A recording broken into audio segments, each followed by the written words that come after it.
haraka ta lalace,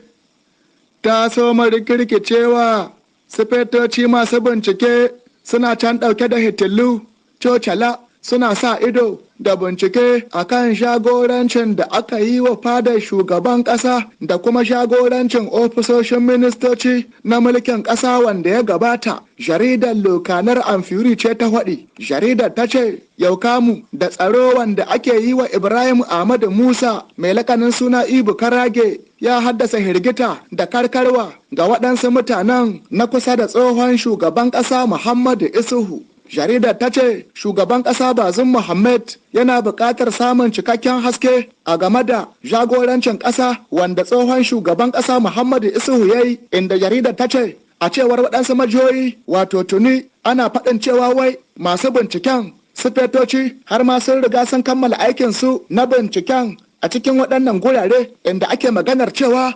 wai damman kuɗaɗe sefa tana guga sefa miliyar 6 aka ɗaɗɗake wato miliyan 6,000 wai ake maganar cewa an wasashe daɗa ƙaƙa daga da baya dambun kuturu ga ƙaya ta sha ragga tito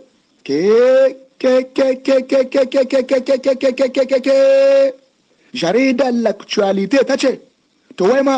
har a ina ne shugaban ƙasa Bazum Muhammad yake son zuwa ne kai akan wannan sha'anin ba amsa, yayin da anan haka manyan rukunai har guda 7 na tsarin siyasar ayyukan gwamnati Firaminista Uhumudu Muhammadu ya gabatar a gaban 'yan majalisar dokoki a ranar Laraba da ta gabata, in ji jaridar La Nation. Jaridar La Rue de l'Histoire ta ce a cikin manyan rukunan tsarin ayyukan da Firaminista Uhumudu Muhammadu yake shirin gabatarwa a cikin kasar Nijar a wa'adin shekaru 5 da farko dai akwai maganar kyautata fannin tattalin tsaron ƙasa, kwanciyar hankalin al'umma da kyakkyawar zamantakewa, kyautata hulɗa tsakanin al'umma ƙasa baki ɗaya da jagorancin ƙasa na gari, ci gaban ɗan adam wato fannin ilimi, ruwan sha, kiwon lahiya da cimaka, zamanantar da yankunan karkara, bunƙasa ababen more rayuwa, a haɓaka tattalin arzikin ƙasa. Jaridar Le Sahel Dimanche ta ce to bayan da Firaminista Uhumudu Muhammadu ya yi muhimmin bayani a gaban 'yan majalisar dokokin an je muhawara inda a ƙarshe aka je kaɗin ƙuri'a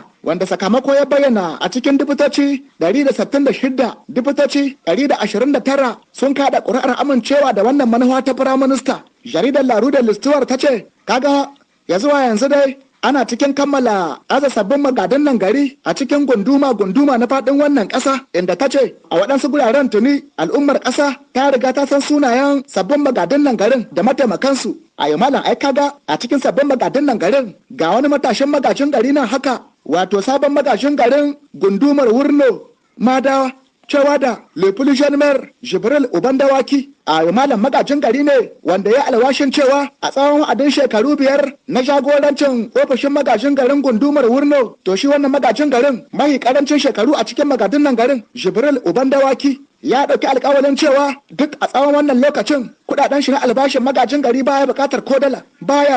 ko dala ya ce gaba ɗaya kuɗin albashin shi ya mallaka su ga hannun talakawa. Jibril Ubandawaki a ya ce kuɗin shi na albashi duk gaba ɗaya a dinga saka su a cikin asusun ofishin magajin garin na Wurno zuwa ga al'ummar garin.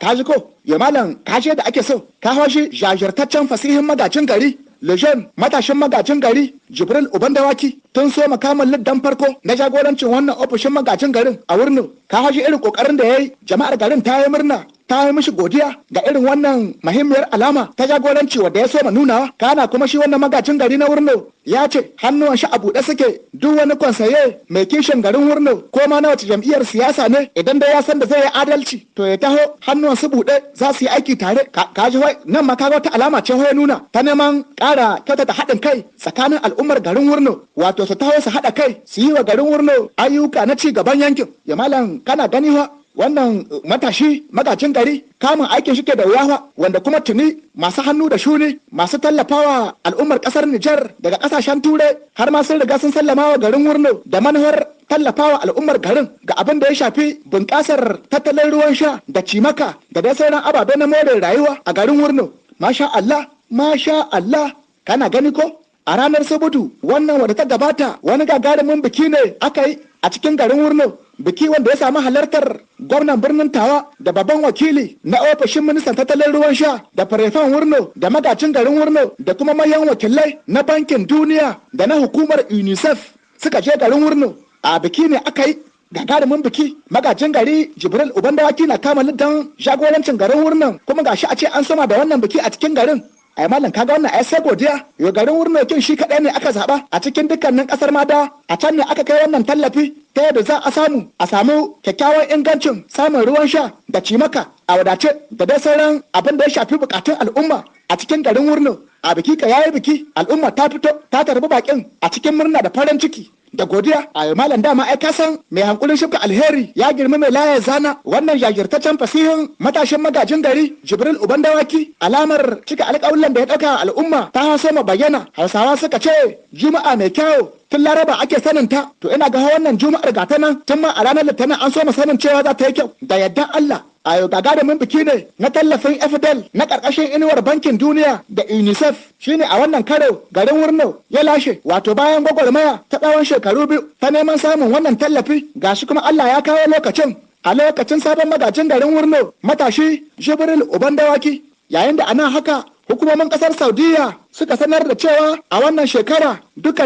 maniyyata ta tafiya aikin hajjin bana mutum 60,000 ne kadai kasar Saudiya ta bayar izinin gabatar da ayyukan hajjin bana. Jaridar Laru da Listuwar ta ce bazuwar al'amuran cutar zamani coronavirus su suka haddasa hakan. Coronavirus ita ce dalili. Kai mutum nawa 60,000 duka mutum 60,000 za su ta aikin hajji a shekarar bana a cewar Saudiya. Korona nan ka ga wannan korona fa ka kewa ga korona mutum 60,000. Inna lillahi. Jarida ta ce ya a cikin mutum 60,000 kin ma mutum 15,000 kaso ne na mazauna cikin ƙasar Saudiya, sauran mutum 45,000 su ne waɗanda za su shigowa daga cikin ƙasashen waje su je ƙasar Saudiya wurin aikin hajjin a shekarar bana. Kana kuma ta ce an ƙayyade shekaru na zuwa aikin hajjin cewa daga shekaru 18 zuwa shekaru 60 na aihuwa. Idan dai har mutum ya wuce shekaru 60 to sai hada ya yi zaman jiran guzuri na ruwan zanzam, bagaruwan makka ko zulumbu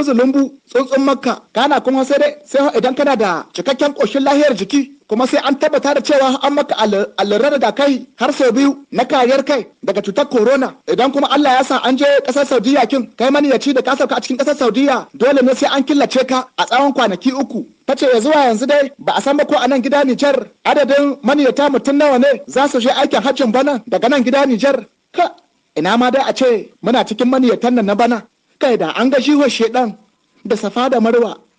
Sharhin jaridun kenan daga nan sashen Hausa. Haka kad kuma ke za ku saurari wannan kuma cikin wannan gruppan da sunan sun da filisa ku dauki wannan lamba ku dauki 92 05 2 1 4 4 92 05 24 44.